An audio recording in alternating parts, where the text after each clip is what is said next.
Price the lord. Hallelujah. ದೇವರ ನಾಮಕ್ಕೆ ಸ್ತೋತ್ರವಾಗಲಿ. ಪ್ರಾರ್ಥನೆ ಮಾಡಿಕೊಳ್ಳೋಣ. ಸರ್ವ ಸೃಷ್ಟಿಕರ್ತನಾದ ತಂದೆಯ ದೇವರೇ, ಮಗನ ದೇವರೇ, ಪರಿಶುದ್ಧಾತ್ಮನೇ, ನಿಮ್ಮ ನಾಮಕ್ಕೆ ಸ್ತೋತ್ರ ಸ್ವಾಮಿ. ಈ ದಿವಸವು ಈ ಸಮಯವು ಕೂಡ ನಿಮ್ಮಿಂದ ನೇಮಕವಾದಂತಹ ದಿವಸ ಸಮಯವಾಗಿದ್ದದಕ್ಕಾಗಿ ನಿಮಗೆ ಸ್ತೋತ್ರ. ಈ ದಿವಸದ ಸಂದೇಶದ ಭಾಗವನ್ನು ಹೇರಳವಾಗಿ ಆಶೀರ್ವದಿಸಿ ನಿಮ್ಮ ಪವಿತ್ರ ಆತ್ಮರ ಮೂಲಕ ಸಹಾಯ ಮಾಡುವುದಕ್ಕಾಗಿ ನಿಮಗೆ ಸ್ತೋತ್ರ. ನಿಮ್ಮ ಪ್ರೀತಿ ಸಹಾಯ ಇಲ್ಲದೆ ಏನ್ ಮಾಡಲು ಸಾಧ್ಯವಿಲ್ಲ. ನಿಮ್ಮೆಲ್ಲ ಪ್ರೀತಿಗಾಗಿ ಕೃತಜ್ಞತಾ ವಂದನೆಗಳು. ಯೇಸುವಿನ ನಾಮದಲ್ಲಿ ಪ್ರಾರ್ಥಿಸಿದ್ದೇನೆ ನಮ್ಮ ತಂದೆಯೇ, ಆಮೇನ್. ಇದನ್ನ ಕೇಳುತ್ತಿರುವ ನನ್ನ ಸಹೋದರ ಸಹೋದರಿಯರೇ, ನಿಮಗೂ ನನ್ನ ಹೃದಯಪೂರ್ವಕವಾದಂತಹ ನಮಸ್ಕಾರಗಳು. ದೇವರು ಈ ದಿವಸ ನಿಮ್ಮನ್ನು, ನಿಮ್ಮ ಮಕ್ಕಳನ್ನು ಹಾಗೂ ಎಲ್ಲಾ ರೀತಿಯಲ್ಲಿ ಹೇರಳವಾಗಿ ಆಶೀರ್ವದಿಸಲೆಂದು ಪ್ರತಿ ದಿವಸ ಬೆಳಗಿನ ಜಾವದಲ್ಲಿ ಪ್ರಾರ್ಥಿಸುವನಾಗಿದ್ದೇನೆ. ದೇವರ ನಾಮಕ್ಕೆ ಸ್ತೋತ್ರ. ಈ ದಿವಸದ ಸಂದೇಶದ ಭಾಗವು ಕೀರ್ತನೆಗಳು 46ನೇ ಅಧ್ಯಾಯ 1ರಿಂದ. ಕೀರ್ತನೆಗಳು 46ನೇ ಅಧ್ಯಾಯ 1ರಿಂದ. ದೇವರ ನಾಮಕ್ಕೆ ಸ್ತೋತ್ರವಾಗಲಿ. ಹಲ್ಲೆಲೂಯಾ. ಇದರ ಮುಖ್ಯಾಂಶ ಏನಪ್ಪಾ ಅಂದ್ರೆ, 46ನೇ ಅಧ್ಯಾಯದಲ್ಲಿ ಯೆಹೋವನು ಭಕ್ತ ಪಾಲಕನು ಸರ್ವಾಧಿಪತಿಯು ಎಂಬುದೇ. ದೇವರ ನಾಮಕ್ಕೆ ಸ್ತೋತ್ರ. ಯೆಹೋವನು ಭಕ್ತ ಪಾಲಕನು ಅಂದ್ರೆ ಸರ್ವ ಸೃಷ್ಟಿಕರ್ತನಾದ ಯೆಹೋವ ಅಂದ್ರೆ ಇಬ್ರು ಭಾಷೆ. ನಮ್ಮ ಸಂಸ್ಕೃತಿಯಲ್ಲಿ ಕನ್ನಡದಲ್ಲಿ ಪರಮಾತ್ಮ, ಭಗವಂತ, ಈಶ್ವರ, ಪರಮೇಶ್ವರ, ಶ್ರೀಮನ್ನಾರಾಯಣ, ಶ್ರೀಕೃಷ್ಣ ಪರಮಾತ್ಮ, ಸಾಕ್ಷಾತ್ ಪರಬ್ರಹ್ಮ, ವಿಷ್ಣು, ಮಹೇಶ್ವರ, ಶ್ರೀನಿವಾಸ, ಇಷ್ಟೆಲ್ಲ ಹೆಸರುಗಳು ಬರ್ತವೆ. ಕುರಾನಲ್ಲಿ ಅಲ್ಲಾ ಅಂತ ಹೇಳುವಂತ ಹೆಸರು ಕೂಡ ಬರ್ತದೆ. ದೇವರ ನಾಮಕ್ಕೆ ಸ್ತೋತ್ರವಾಗಲಿ. ಹಾಗೆ ಯೆಹೋವನು ಭಕ್ತ ಪಾಲಕನು. ಭಕ್ತರು ಅಂದ್ರೆ ಯಾರ್ಯಾರನ್ನು ಆರಿಸಿಕೊಳ್ತಾರೋ, ಯಾರ್ಯಾರಿಗೆ ದರ್ಶನ ಕೊಟ್ಟಿದ್ದಾರೋ, ಯಾರ್ಯಾರನ್ನು ಪಾಪದಿಂದ ಬಿಡುಗಡೆ ಮಾಡ್ತಾರೋ, ಅದನ್ನು ಅರಿತುಕೊಂಡು ಮಾಡಿದ್ದಾರೋ ಅದನ್ನ ಅರಿತುಕೊಂಡು ಸರ್ವ ಸೃಷ್ಟಿಕರ್ತನಾದ ದೇವರು ಅವರ ಹಿಂದಿನ ಜೀವಿತದವನ್ನೆಲ್ಲವನ್ನ ಬಿಟ್ಟು ಸರ್ವ ಸೃಷ್ಟಿಕರ್ತನಾದ ದೇವರ ಮಾತನ್ನ ಕೇಳಿ ಆ ದೇವರನ್ನೇ ಯಾರು ಹಿಂಬಾಲಿಸ್ತಾರೋ ಅವರಾಗಿದ್ದರೆ ಯೆಹೋವನ ಭಕ್ತರು ಅಂದ್ರೆ ಪರಮಾತ್ಮನ ಭಕ್ತರಾಗಿದ್ದಾರೆ. ಈಗ ಉದಾಹರಣೆಗೆ ಬೈಬಲ್ ಅಲ್ಲಿ ಒಬ್ಬ ದೇವ ಮನುಷ್ಯ ಹೇಳಿದ್ದಾನೆ, ಕ್ರೈಸ್ತರು ಅಂತ ಹೇಳಿದವರೆಲ್ಲ ಕ್ರೈಸ್ತರಲ್ಲ ಅಂತ. ಕ್ರೈಸ್ತರಂದ್ರೆ ದೇವರಿಂದ ಆಯ್ಕೆಯಾದವರು ಅಂತ ಇದರ ಅರ್ಥ. ಅದು ನಮ್ಮ ಸಂಸ್ಕೃತದಲ್ಲಿ ಬ್ರಾಹ್ಮಣರು ಅಂತ ಹೇಳಿದವರೆಲ್ಲ ಬ್ರಾಹ್ಮಣರಲ್ಲ, ಋಷಿಗಳಿಂತ ಹೇಳಿದವರೆಲ್ಲ ಋಷಿಗಳಲ್ಲ, ಶರಣರು ಅಂತ ಹೇಳಿದವರೆಲ್ಲ ಶರಣರುಗಳು ಅಲ್ಲ, ನಾವು ದೇವ ಮಾನವರು ಅಂತ ಹೇಳೋರೆಲ್ಲ ದೇವ ಮಾನವರು ಅಲ್ಲ. ಯಾಕೆಂದ್ರೆ ಅವ್ರ ಬಾಯಲ್ಲಿ ಮಾತ್ರ ನಡೆ, ನುಡಿ, ಕ್ರಿಯೆಗಳು ಲೋಕದ ವಿಷಯದಲ್ಲಿ ಬೇಡದ ರೀತಿಯಲ್ಲಿ ಈ ಲೋಕದ ವಿಷಯದಲ್ಲಿ ಇರ್ತವೆ. ಅದಕ್ಕೆ ಇನ್ನೊಂದು ಕಡೆ ಕೂಡ ಬೈಬಲ್ ಏನ್ ಹೇಳ್ತದೆ, ಸ್ವಾಮಿ ಸ್ವಾಮಿ ಅನ್ನೋರೆಲ್ಲ ಪರಲೋಕ ಸೇರುವುದಿಲ್ಲ. ಹಾಗೆ ದೇವರೇ ತಿಳಿದವರು, ಶಿವ ಶಿವ ಶಿವ ಅಂತ ಹೇಳಿದವರು ಅಥವಾ ಸೃಷ್ಟಿಕರ್ತ ದೇವರ ಹೆಸರನ್ನು ಹೇಳಿದವರೆಲ್ಲರೂ ಶಿವನ ಬಳಿಗೆ ಅಂದರೆ ಪರಮಾತ್ಮವನ್ನ ಬಳಿಗೆ ವೈಕುಂಠಕ್ಕೆ ಅಂದರೆ ಪರಲೋಕಕ್ಕೆ ಹೋಗಲು ಸಾಧ್ಯವಿಲ್ಲ.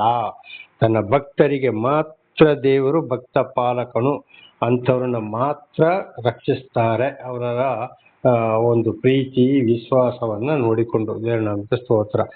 ಸರ್ವಾಧಿಪತಿಯು ಎಂಬುದು, ಸರ್ವಾಧಿಪತಿ, ಪತಿ ಅಂದ್ರೆ ಏನು? ಸರ್ವ ಅಂದ್ರೆ ಎಲ್ಲವೂ, ಪತಿ ಅಂದ್ರೆ ರಕ್ಷಕ.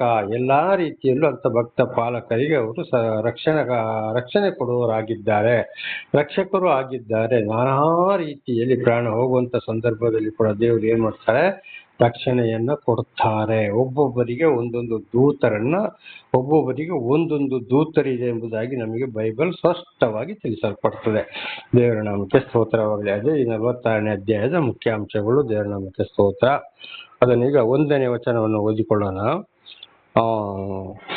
ದೇವರು ನಮಗೆ ಆಶ್ರಯ ದುರ್ಗವಾಗಿದ್ದಾನೆ, ಆತನು ಇಕ್ಕಟ್ಟಿನಲ್ಲಿ ನಮಗೆ ವಿಶೇಷ ಸಹಾಯಕನು. ದೇವರು ನಮಗೆ ಆಶ್ರಯ ದುರ್ಗ. ದೇವರಂತ ಭಕ್ತರನ್ನು ಯಾವುದೇ ಕಷ್ಟ, ಸಂಕಟ, ದುಃಖದಲ್ಲಿ ಕಣ್ಣಿಟ್ಟು ಕಾಯುವನಾಗಿದ್ದಾನೆ, ದುರ್ಗವಾಗಿದ್ದಾನೆ. ದುರ್ಗದ ವಿಶೇಷವಾದ ರಕ್ಷಕನಾಗಿದ್ದಾನೆ. ನಮಗೆ ಇಕ್ಕಟ್ಟಿನಲ್ಲಿ ನಮಗೆ ವಿಶೇಷ ಸಹಾಯಕನು. ಕಷ್ಟ, ಸಂಕಟ, ದುಃಖಗಳು ಬಂದಾಗ ಏನ್ ಮಾಡ್ತವೆ ಅಲ್ಲಿ ಆಗ್ಲೇ ಹೇಳಿದಾಗೆ ಒಬ್ಬೊಬ್ಬರಿಗೆ ಒಂದೊಂದು ದೂತರು, ಅವರಿಗೆ ಅವರನ್ನು ಕಾಯುವುದು. ಭಕ್ತರನ್ನು ಅಂದರೆ ದೇವರು ಯಾರನ್ನ ಆರಿಸಿಕೊಂಡಿದ್ದಾರೋ, ಯಾರು ಸರಿಯಾಗಿ ದೇವರನ್ನು ಹಿಂಬಾಲಿಸ್ತಾರೋ ಅಂಥವರಿಗೆ ಮಾತ್ರ ದೂತರು ಇರ್ತಾರೆ ಜೊತೆಯಲ್ಲಿ. ಎಲ್ಲರಿಗೂ ಆಗ್ಲೇ ಹೇಳಿದಾಗೆ ದೇವರೇ ಅಂತ ಹೇಳಿದವರು ಎಲ್ಲರಿಗೂ ದೂತರಲ್ಲ, ತನ್ನ ಭಕ್ತರು. ಎಲ್ಲರನ್ನು ಆರಿಸಿಕೊಳ್ಳುವುದಿಲ್ಲ. ಎಲ್ಲರೂ ದೇವರ ಬಳಿಗೆ ಬರಲು ಸಾಧ್ಯವೂ ಕೂಡ ಇಲ್ಲ. ಅಂಥವರಿಗೆ ಆಶ್ರಯ ದುರ್ಗವಾಗಿದ್ದಾನೆ. ಯಾವುದೇ ಕಷ್ಟ, ಸಂಕಟ, ದುಃಖಗಳಿಗೂ ಕೂಡ ಅವರನ್ನ ರಕ್ಷಣೆ ಮಾಡೋರಾಗಿದ್ದಾರೆ. ಈಗ ಉದಾಹರಣೆಗೆ ನಾನು ಕೂಡ ಬಹಳ ಸಲ ಹೇಳಿದ್ದೇನೆ, ಮಣ್ಣಿಗೆ ಮಣ್ಣಾಗಿ ಧೂಳಿಗೆ ಧೂಳಾಗಿ ಹೋಗಬೇಕಾಗಿತ್ತು. ಹಿಂದಿನ ನನ್ನ ಜೀವಿತ ನಮ್ಮ ಅಜ್ಜಂದು, ನಮ್ಮ ಮನೆ, ನಮ್ಮ ಕುಟುಂಬದ ಜೀವಿತವೇ ಆ ರೀತಿ ಆಗಿ ಹೋಗಿತ್ತು. 3 ಸಲ ನಾನು ಆತ್ಮಹತ್ಯೆಗೂ ಹೋಗಿದ್ದೆ. ಆಮೇಲೆ ವಾಹನದ ಅಪಘಾತದಲ್ಲಿ 3 ಸಲ ಸಾಯಬೇಕಾಯಿತು. ಕೊರೋನಾದಲ್ಲಿಯೂ ಸಾಯಬೇಕಾಯಿತು. ನಾನಾ ರೀತಿ ಕಾಯಿಲೆ, ಕಸ, ಸಂಕಟ, ದುಃಖದಲ್ಲಿ ಎದ್ದು ತಿರುಗಾಡದಂತ ಪರಿಸ್ಥಿತಿಗಳು ಬಂದಿತ್ತು. ಕಣ್ಣೀರು ಹಾಕೊಂಡು ಕೂಡ ನಾನು ಇದ್ದೆ. ಅಂತ ಟೈಮಲ್ಲಿ ನನಗೆ ವಾಣಿ ಮೂಲಕ ದರ್ಶನ ಕೊಟ್ಟರು, ಕನಸಿನ ಮೂಲಕ ದರ್ಶನ ಕೊಟ್ಟರು, ವಾಕ್ಯದ ಮೂಲಕ ದರ್ಶನ ಕೊಟ್ಟರು. ವಿಶೇಷವಾದ ರಕ್ಷಣೆಯನ್ನ ಕೊಟ್ಟು ದೇವರು ನನ್ನ ಚಿಕ್ಕದರಿಂದಲೇ ನನಗೆ ಚಿಕ್ಕ ಮಗುವಾಗಿದ್ದಾಗ ಜ್ಞಾನದಿಂದಲೇ ಕೂಡ ನನಗೆ ಆಗ್ಲೇ ನಾನು ಬಾವಿಗೆ ಬಿದ್ದು ಹೋಗ್ಬೇಕಿತ್ತು, ಹೊಳೆಯಲ್ಲಿ ಕೊಚ್ಚಿ ಹೋಗ್ಬೇಕಿತ್ತು, ನಾನಾ ರೀತಿಯಲ್ಲಿ ಸಾಯ್ಬೇಕಾಯ್ತು. ನೋಡಿ, ಆಗ್ಲೇ ದೇವರು ನನಗೆ ವಿಶೇಷವಾದ ರಕ್ಷಣೆಯನ್ನ ಕೊಟ್ಟು ಇಕ್ಕಟ್ಟಿನಲ್ಲಿ ನಮಗೆ ವಿಶೇಷ ಸಹಾಯಕರು ನಮಗೆ ರಕ್ಷಣೆ ಕೊಟ್ಟು ನಮ್ಗೆ ರಕ್ಷಿಸ್ತಾ ಬಂದ. ದೇವರು ಆದಿಕೊಂಡವರ ಪರಿಸ್ಥಿತಿ ಹೀಗೆ. ಇದು ನಾವು ಅನೇಕರಿಗೆ ನಾವು ಸಾಕ್ಷಿ ಕೇಳ್ತೇವೆ. ಆಸ್ಪತ್ರೆಯಲ್ಲಿ ಕೂಡ ಒಬ್ಬೊಬ್ರು ಏನ್ ಮಾಡ್ತಾರೆ, ಡಾಕ್ಟರ್ಗಳು ಹೇಳ್ತಾರೆ, ಇಲ್ಲಪ್ಪ ಅವ್ರು ಸತ್ತು ಹೋಗ್ತಾರೆ, ತಗೊಂಡೋಗಿ ಇಷ್ಟೇ ದಿವಸ ಅಂತ ಹೇಳಿ. ಅಂಥವ್ರು ಇವತ್ತು ಬದುಕಿ ಮದುವೆಯಾಗಿ ಮಕ್ಕಳು ಶಾಲೆ ಕೂಡ ಹೋಗ್ತಾ ಇದ್ದಾರೆ, ಅವರು ಚೆನ್ನಾಗಿ ಜೀವಿಸ್ತಾ ಇದ್ದಾರೆ. ಆಗ ಡಾಕ್ಟ್ರು ಅಂದ್ರೆ ಏನು, ನಮ್ಮ ಕಾಯಿಲೆಗಳನ್ನ ಗುಣ ಮಾಡಕ್ಕೆ ಮಾತ್ರ ವಿಶೇಷವಾದ ರಕ್ಷಣೆ ಯಾರಲ್ಲಿದೆ? ದೇವರಿದ್ದಾರೆ. ದೇವರು ಅನೇಕರು ಇವತ್ತು ಆಕ್ಸಿಡೆಂಟ್ ಆಗ್ಲಿ, ಏನೇ ಆಗ್ಲಿ, ವೈರಿಗಳ ಕೈಲಿ ಆಗ್ಲಿ, ರೌಡಿಗಳ ಕೈಲಿ ಆಗ್ಲಿ ತಪ್ಪಿಸಿಕೊಳ್ತಾರೆ, ಮಾಡ್ತಾರೆ, ತಪ್ಪಿಸಿಕೊಳ್ತಾರೆ. ವಿಶೇಷವಾದ ರಕ್ಷಣೆ. ಅಯ್ಯೋ, ನಾನು ಬದುಕಿದೆ. ಬದುಕಿದ್ದು ಹೌದು, ನಿನ್ನ ಬದುಕಿಸಿದ್ದು ಯಾರು? ದೇವರಾಗಿದ್ದಾರೆ. ಅದು ದೇವರು ಆದುಕೊಂಡವರಲ್ಲಿ ಮಾತ್ರ. ಈಗ ನಮ್ಮಲ್ಲಿ ಕೂಡ ಒಂದು ತಾಯಿ ಮಕ್ಕಳು ಇದ್ದಾರೆ, ಅವರು ಇಬ್ಬರು ಕೂಡ ಒಂದೊಂದ್ಸಲ ಅಪಘಾತವಾಗಿ ಅವ್ರು ಏನೇನೋ ಆಗ್ಬೇಕಿತ್ತು, ವಾಹನಗಳಲ್ಲಿ ಬದುಕಿದ್ದಾರೆ. ಆ ಸಮಯದಲ್ಲಿ ಅವರನ್ನು ಬದುಕಿಸಿಬಿಟ್ರು ದೇವರು. ಇವತ್ತು ಬಹಳ ಚೆನ್ನಾಗಿ ಬದುಕಿ ಬಾಳ್ತಾ ಇದ್ದಾರೆ. ಸರಿಯಾಗಿ ದೇವರಲ್ಲಿ ಒಂದು ಸಂಪರ್ಕವನ್ನು ಇಟ್ಟುಕೊಂಡವರಾಗಿದ್ದಾರೆ. ಅವರ ಜೀವಿತದಲ್ಲಿ ಬಹಳ ದೇವರ ಅದ್ಭುತ ಕಾರ್ಯಗಳನ್ನ ಮಾಡಿದ್ದಾರೆ, ಮಾಡುತ್ತಲೇ ಇದ್ದಾರೆ. ಅವರನ್ನು ಹೀಯಾಳಿಸಿದವರು, ಮಾಡಿದವರು, ದುಃಖಪಡಿಸಿದವರು, ಕಣ್ಣೀರು ಹಾಕಿದವರಿಗೆ ಬಹಳ ಕಷ್ಟ, ಸಂಕಟ, ದುಃಖಗಳು, ಶಾಂತಿ, ಸಮಾಧಾನವೇ ಇಲ್ಲ. ಅದಕ್ಕೆ ಇಲ್ಲಿ ಇದು ಕೋರಹಿಯರ ಗೀತೆ. ಆ ಮನುಷ್ಯ ಏನ್ ಹೇಳಿದ್ದಾನೆ ಅಂದ್ರೆ, ದೇವರು ನಮಗೆ ಆಶ್ರಯ ದುರ್ಗವಾಗಿದ್ದಾನೆ, ಆತನ ಇಕ್ಕಟ್ಟಿನಲ್ಲಿ ನಮಗೆ ವಿಶೇಷವಾದ ಸಹಾಯಕನು. ಇಂಥ ಒಂದು ಸಹಾಯ ದೇವರಿಂದ ಬಂದ ಮೇಲೆ ನಾವು ದೇವರನ್ನೇ ಹಿಂಬಾಲಿಸಿ ನಡೆಯಬೇಕು. ಅವರೇ ನಮಗೆ ಆಶ್ರಯ ದುರ್ಗ, ರಕ್ಷಣೆಯಾಗಿದ್ದಾರೆ. ಪ್ರತಿ ದಿವಸ ಆತನಿಗೆ ಕೃತಜ್ಞತೆಯನ್ನು ಸಲ್ಲಿಸಬೇಕು, ನಮಸ್ಕಾರ, ಧನ್ಯವಾದಗಳನ್ನ ಹೇಳಬೇಕು. ಇದರ ಅರ್ಥ. ದೇವರ ನಮಗೆ ಸ್ತೋತ್ರ. 2ನೇ ವಚನ, ಆದುದರಿಂದ ಭೂಮಿ ಮಾರ್ಪಟ್ಟರು, ಬೆಟ್ಟಗಳು ಸಮುದ್ರದಲ್ಲಿ ಮುಳುಗಿದರು, ನಮಗೇನು ಭಯವಿಲ್ಲ. ನೋಡಿ, ಸಂಪೂರ್ಣವಾದ ಭರವಸೆಟ್ಟು ಯಾರು? ಕೊರಯ್ಯರು. ಭೂಮಿ ಮುಳುಗಿಯೇ ಹೋಗ್ಲಿ, ಮಾರ್ಪಟ್ಟರೆ ಹೋಗ್ಲಿ, ಬೆಟ್ಟ ಗುಡ್ಡಗಳು ಮುಳುಗಿ ಹೋಗ್ಲಿ, ಜರದೆ ಹೋಗ್ಲಿ, ಬೆಂಕಿ ಬೀಳಲಿ, ನನಗೇನು ಭಯವಿಲ್ಲ. ಅದೆಲ್ಲ ದೇವರಿಂದಲೇ ಆಗುವ ಕಾರ್ಯ.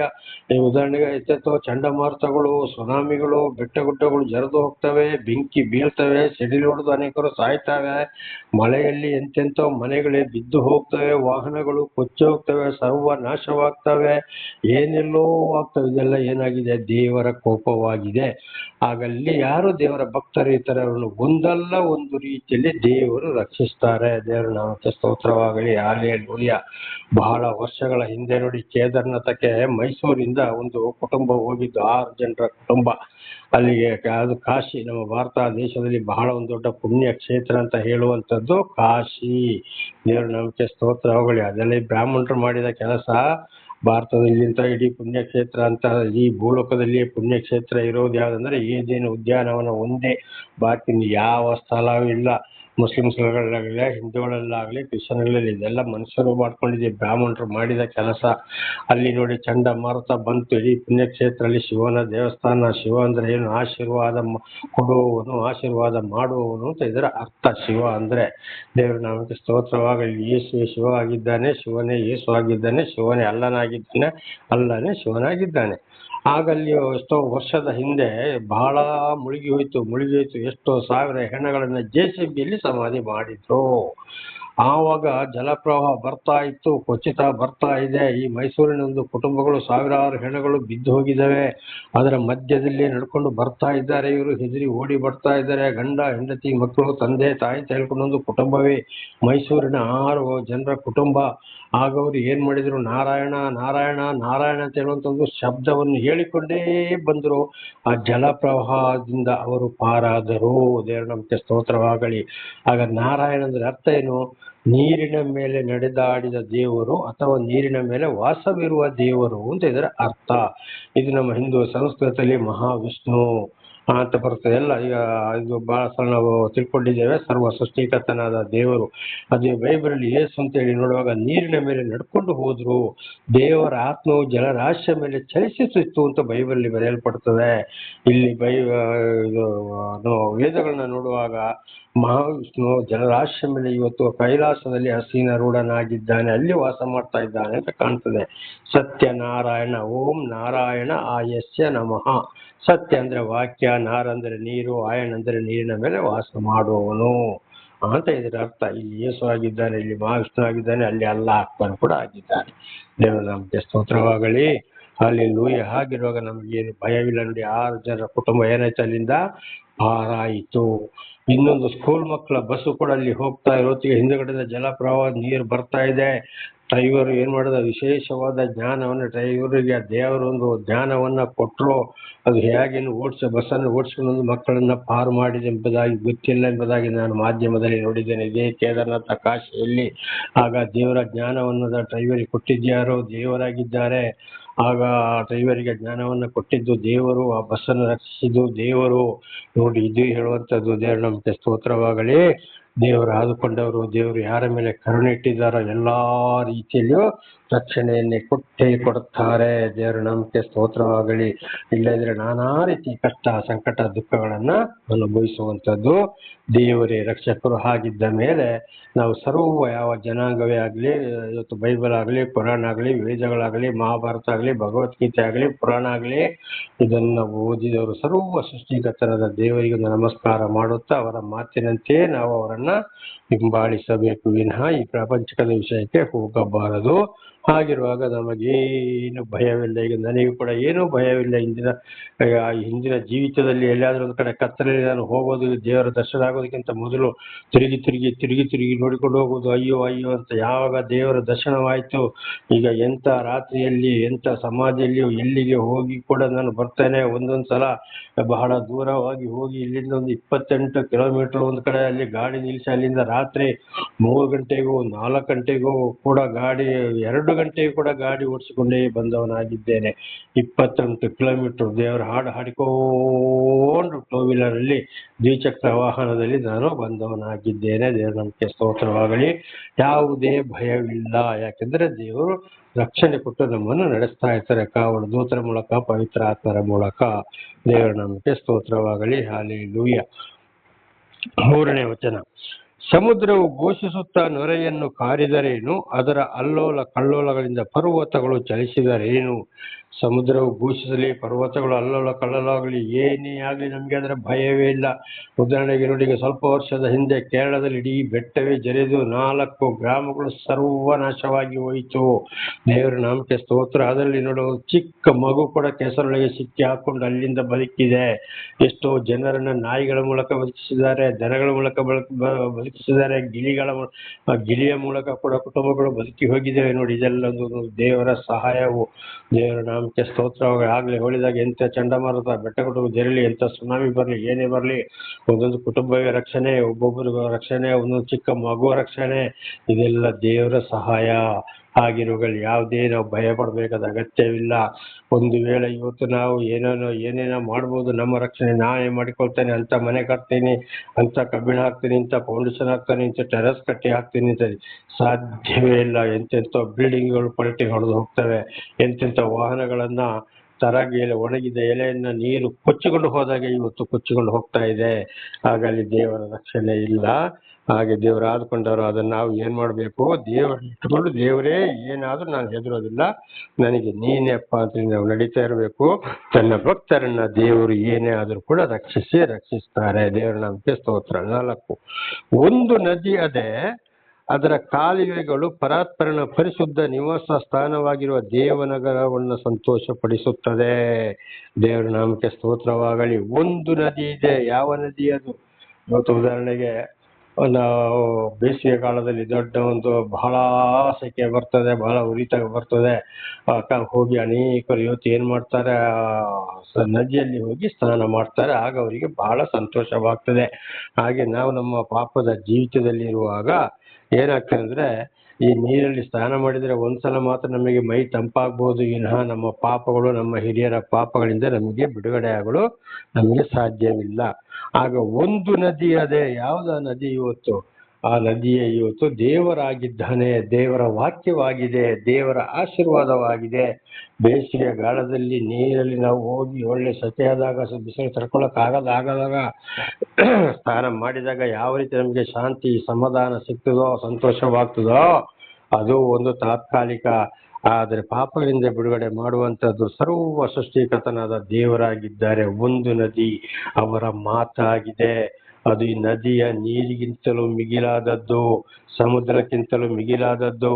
ಸಮುದ್ರವನ್ನ ಸೃಷ್ಟಿ ಮಾಡಿದವರು ಯಾರು? ದೇವರು. ಅದರಲ್ಲಿ ನೋಡಿ, ಮಳೆಗಾಲದಲ್ಲಿ ನೀರು ಜಾಸ್ತಿ ಆಗೋದಿಲ್ಲ, ಬೇಸಿಗೆಗಾಲದಲ್ಲಿ ಕಡಿಮೆ ಆಗೋದಿಲ್ಲ. ಹಾಗಿರುವಾಗ ನೋಡಿ, ಅಲ್ಲಿ ಅದು ಒಂದು ದೇವರು ಅದಕ್ಕೂ ಕೂಡ ಒಂದು ಎಲ್ಲೆಯನ್ನು ಹಾಕಿದ್ದಾರೆ.